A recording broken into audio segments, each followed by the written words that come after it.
Okay, just getting everything set up real fast. I started this early because I decided it's better to be early than late. Let me get my script out. Alright. Yep, should be seeing it. Alright. Let's see the Demon Wells and the Circus.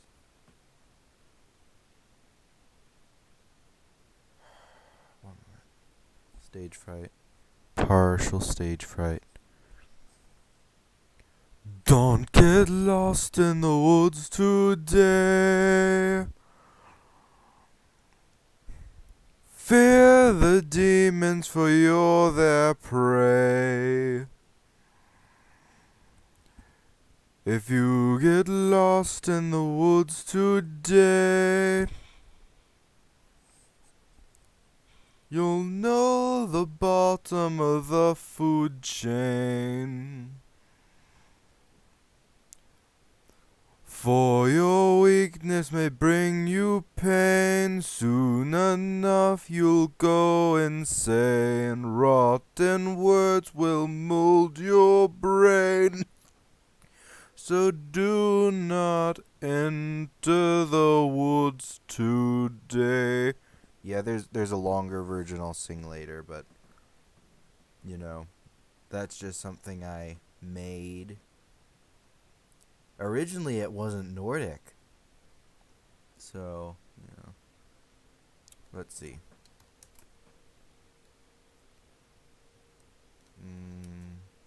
It's this way, right? Why is there like a giant stain on my screen that I don't remember being there like a minute ago? Gosh, my screen's filthy. Also, my microphone keeps going away from my face, and I can never tell if it's like getting to be too like quiet. I probably should have set this up before stream. Oh well. Oh hey look, that's the original one that I destroyed to get onto the nether roof.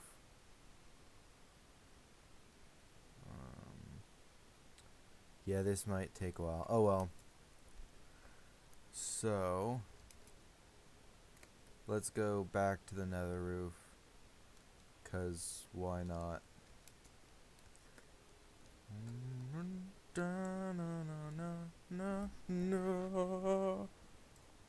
Alright, let's see, where is...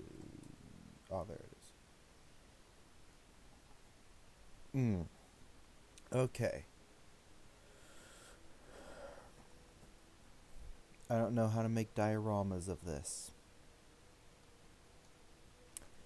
The Demon Wilds are a fierce battleground, like the name suggests. Let me just patch this up, I guess. I should reconnect the one down there. So that way I have one to the nether roof and one to the lower regions in case I need either. There we go.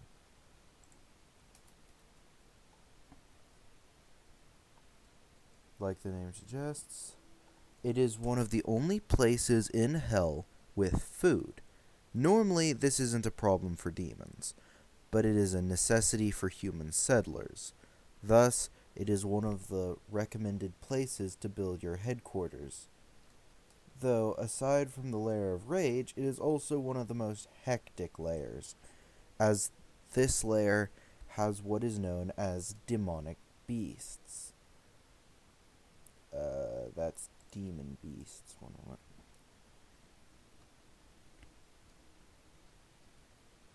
Yeah, it's just IC at the end of demon. Okay. I should probably explain the differences between demons and demonic beasts. While demons are the descendants of the devil and are given an ability at birth called a demonic ability, and they gain more abilities called demonic form abilities through training, the abilities can they can receive are dependent on their demon type. More on that on part 5, the layer of lust. Demonic beasts are animals that were taken to the 8th layer and evolved in order to survive. For instance, two-headed hellhounds with alphas called Cerberus, swallow flies that are herbivorous pests that swallow and eat brimstone berries whole, and mushroom fields that are filled with poisonous mushrooms and opportunistic hunters. It is an infinite cave with little to no light. It is a pathetic wasteland, but to demons it has another name, and that name is the Circus. Finally, something I can make a diorama of. Though, aside from making a circus, I don't know what I'm gonna do. Let's see. I'm gonna... What's a good circus color? There. Boom, boom. Boom.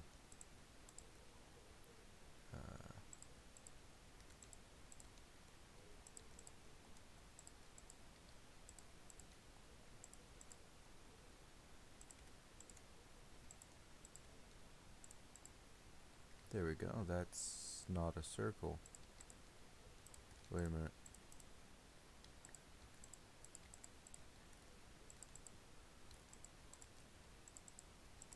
I should probably get onto the lore instead of making crappy dioramas. Let's see. It has another name.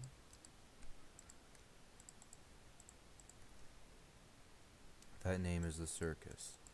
Now this layer, I'm not sure if I'm going completely on script, but this layer has what is called an overlord. It is the first that has had an overlord. Overlords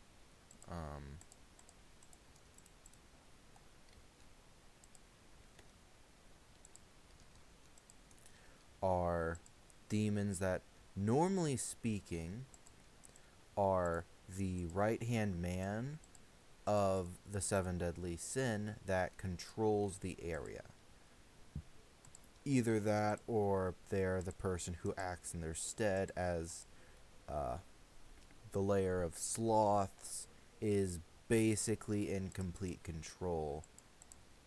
Because, the 7 deadly sin of sloth isn't usually going to be managing it. They're usually going to be asleep, which, is a story from another day. Let's see.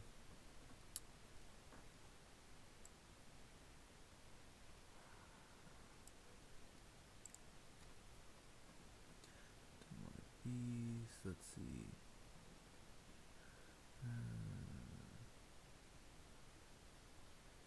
Because this is the first layer with an overlord. Normally an overlord is the right-hand man of 7 deadly sin that controls the layer or operates in their stead.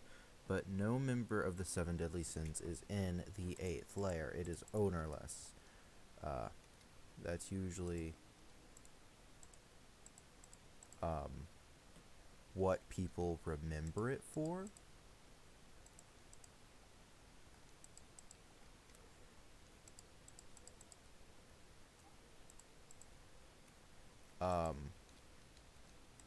Aside from being, the only place where food grows.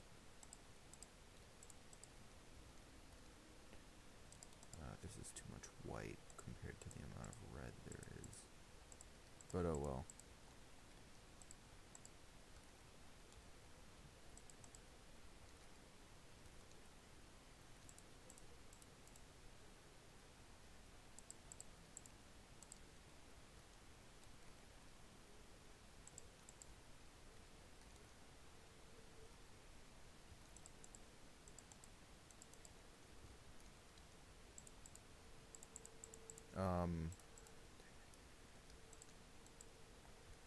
Should really make the dioramas ahead of time like I normally do. Let's see. The overlord of the 8th layer. Oh wait, this is the reason it knows none of the 7 deadly sins is on the 8th layer is because they don't want to be too close to the layer of rage. That's how hostile it is. But the overlord of the 8th layer is called the Mad Jester, a prankster type who is pretty easy to be on the good side of at first. However, some of the missions you can take later are, for example, go to the center of the Grand Cathedral in the Holy Army domain, pretty much their home base or headquarters. Um,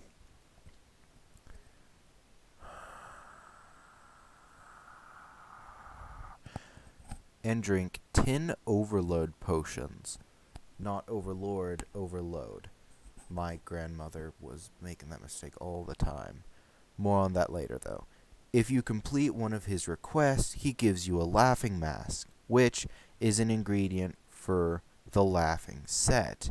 Basically, if you take warstone armor and, craft it with a bunch of laughing masks, then it becomes the laughing set. It can also be used to make multiple weapons for the set. So, for instance, if you have a warstone axe, it can become the grinning axe, or the grinning scythe, or the, smiling blade, canine dagger, I don't really know. Pearly whites for a magic staff or something, I don't know. Overload potions, this is where I'm explaining the overload potions. Yeah, it wasn't that much later. Overload potions make you generate mana 100 times faster, and you gain the ability to generate more mana than you can hold, for as long as the effect is in effect. Once the effect runs out, however, all mana you cannot hold in your mana pool will be used to make a spell aimed at yourself with all the power you release. In practice, it is a super potion with the death penalty when used, granting an unlimited amount of mana to turn the tides of battle at a great price, and it lasts for 10 minutes. Basically, it's also the highest grade of kamikaze potion, where it's basically hmm.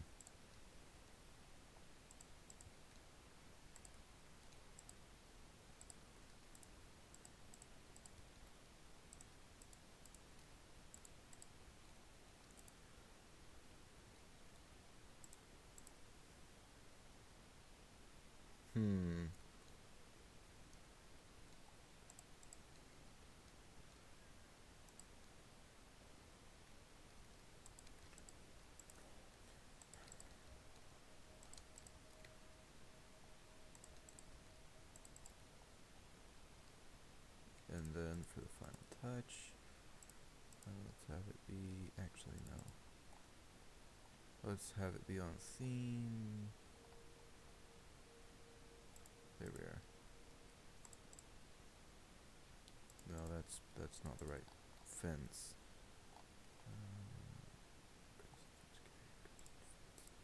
There we go.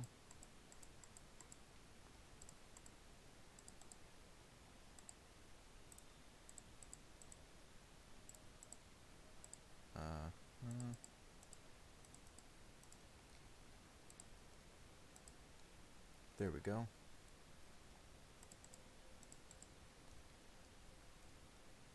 Now it has pretty much a skeleton.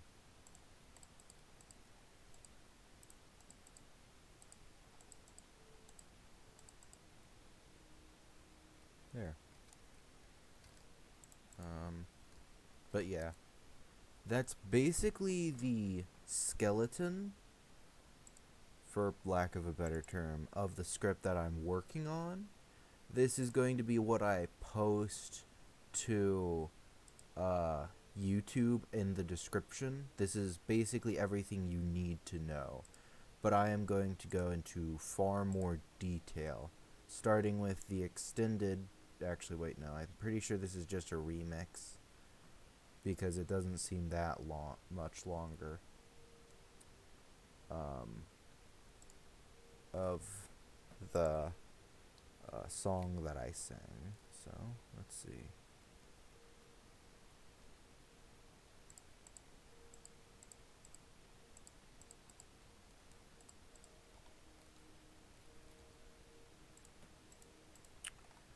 Finish this real fast.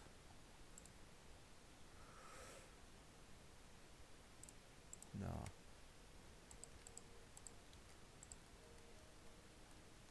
There.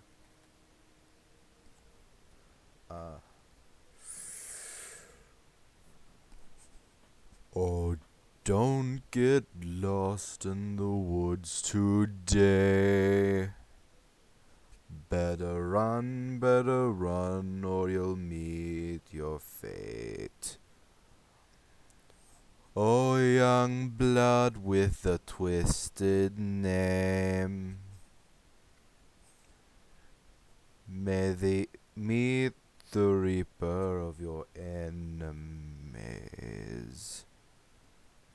For the fallen horn severed from thine head, may thy vengeance put your soul to rest.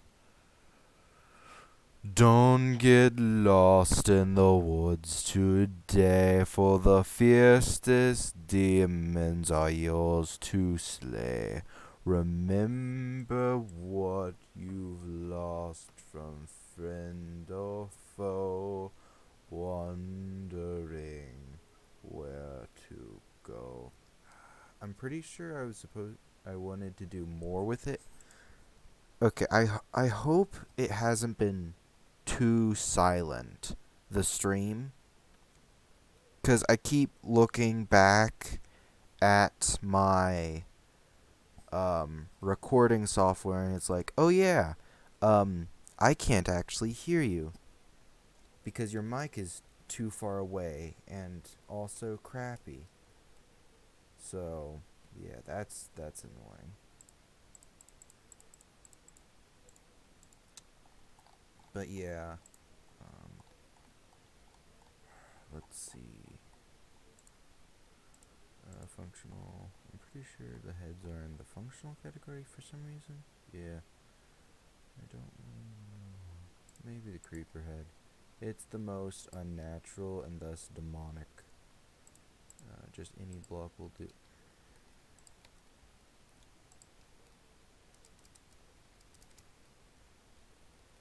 Yeah, no, maybe not any block. There. Let's see.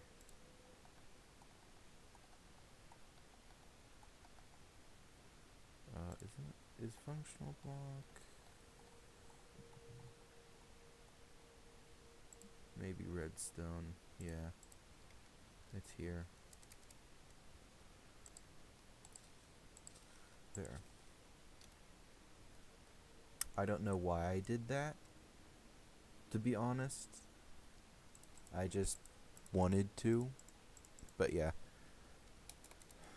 So let's see. What all do I have to say after the necessities?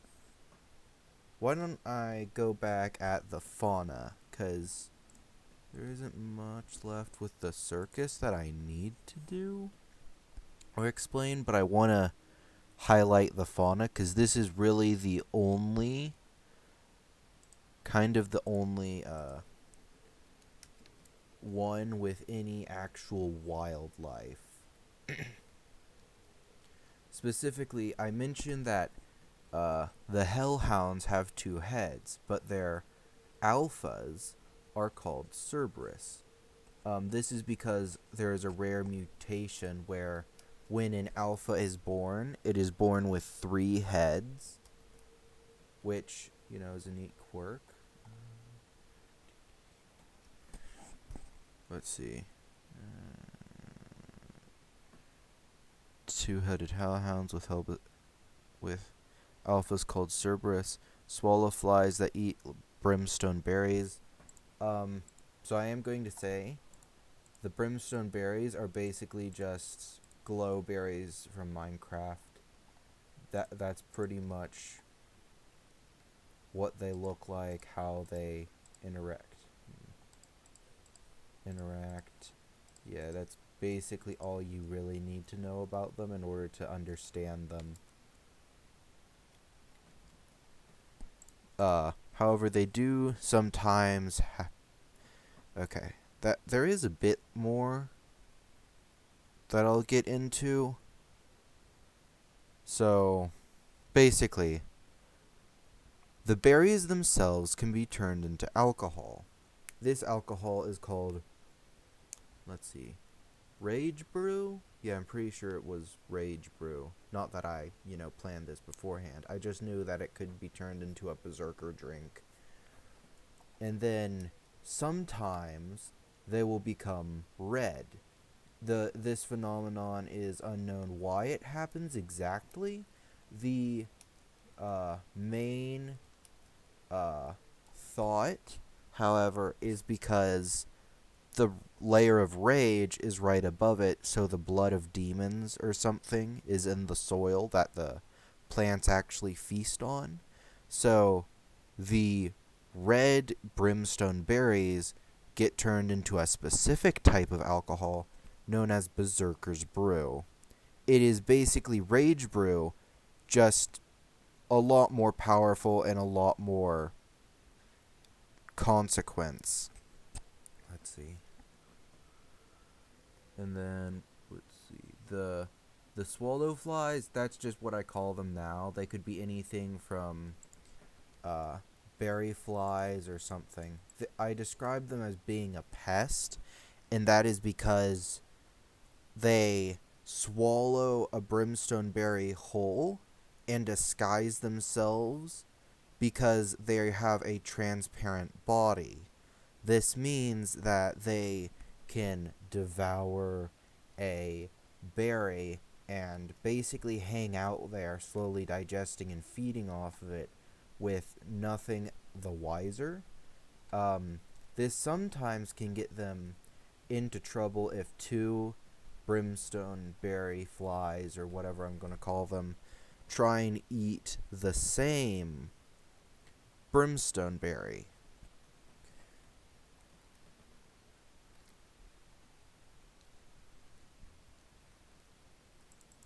I think I like that better. Oh well. Try and eat the same brimstone berry. Because, that can lead to problems since they are herbivorous. Let's see. Swallow flies that eat brimstone berries. Brimstone berries currently is the only fauna, I think, aside from the poisonous mushrooms. They aren't all poisonous, but a lot of them are. Basically, due to their mycelium connection, if you disturb any of the mushrooms, then the nearby poisonous mushrooms will start spraying out poisonous spores to ward off the predators. So there are a bunch of different creatures. For instance, there are some creatures that are immune and highly resistant to the poisonous effects, or creatures that literally have legs long enough that they don't really need to get into the dangerous area, the danger zone, if you will, of the poisonous spores.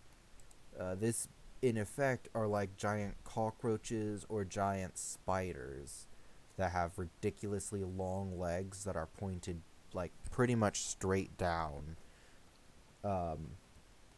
Think the thing from the bamboo spider from what was it?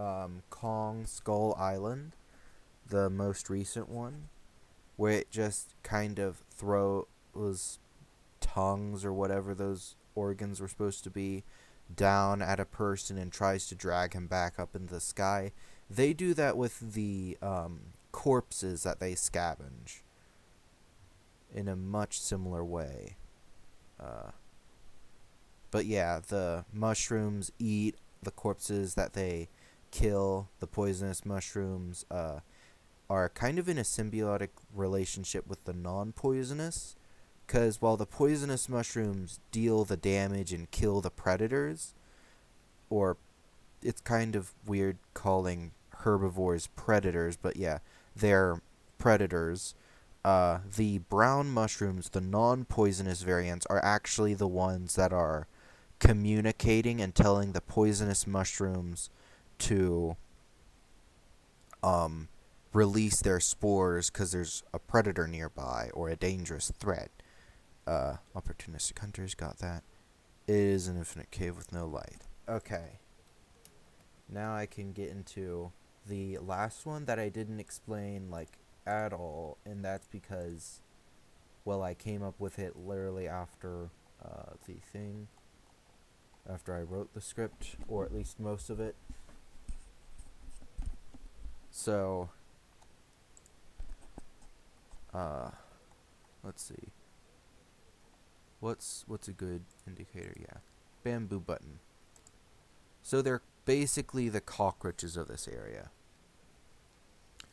They are as big as a normal cockroach, but they're humanoid. They travel, even though they are fully authentic cockroaches, they travel in groups no smaller than 20 and no larger than 50 because of food shortages, which is a common thing with almost all of them, aside from the mushrooms, which literally, except for the flora, because, for instance, the mushrooms, they lure their prey to them because, ooh, it's food, finally. They jump in and die. Or, when a creature is in the field, half decayed, it looks like, oh, these are the meals of a predator that, it's just not here at the moment. I'm going to try and grab a bite to eat before it returns, and then they die. So yeah, the same thing is true with these guys. They'll have one queen. They're humanoid, think bug people. And they are also nomadic. They are basically tribal people. Nomad. Tribal. What is it? Yeah, I think. Yeah, that. I don't really know what I'm trying to add to this, but yeah. They're normally a group of males guarding one queen. And although they have their small size, the two things you should know about them are, one, their humanoid and tribal nature, and the second is that even though they're small, they still have the strength of, like, most demons, not factoring in their demonic abilities. So yeah, just one of these can rival a well-trained knight, which is kind of true for most of the other demonic, what is it, fauna or flora? The animals, demonic beasts, because they keep their numbers in check simply because there isn't enough food to go around. So yeah.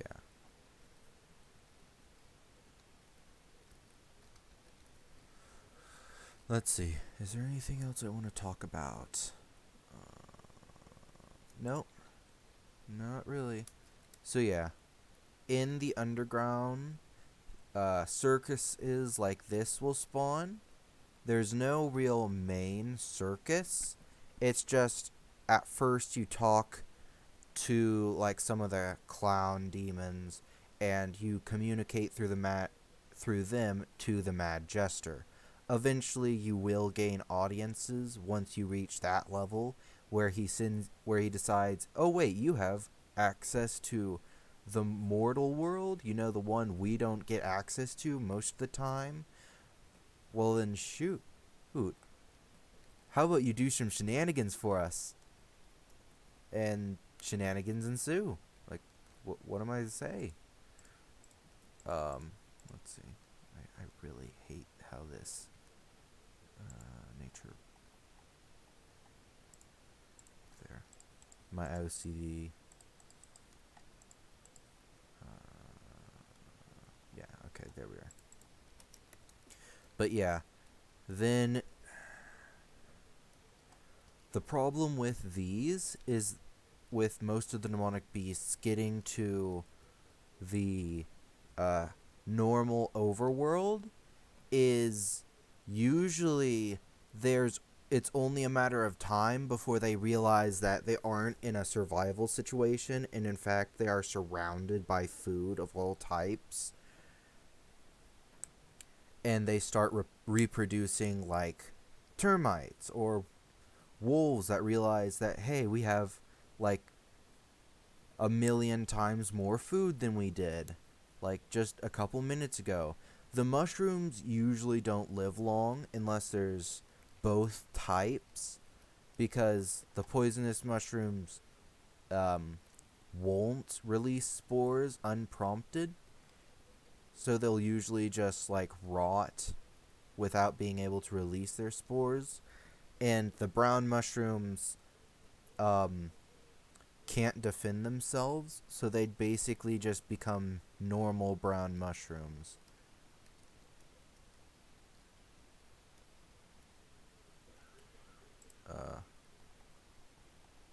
Let's see.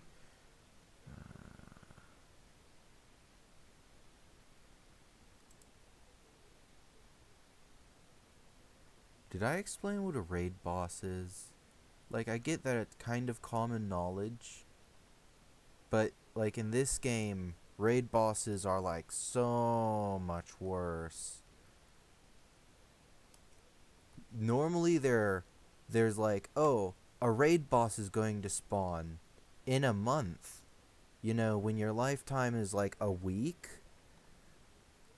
being able to prepare for a raid boss like 3 lifetimes in ahead, that kind of shows just how powerful they are.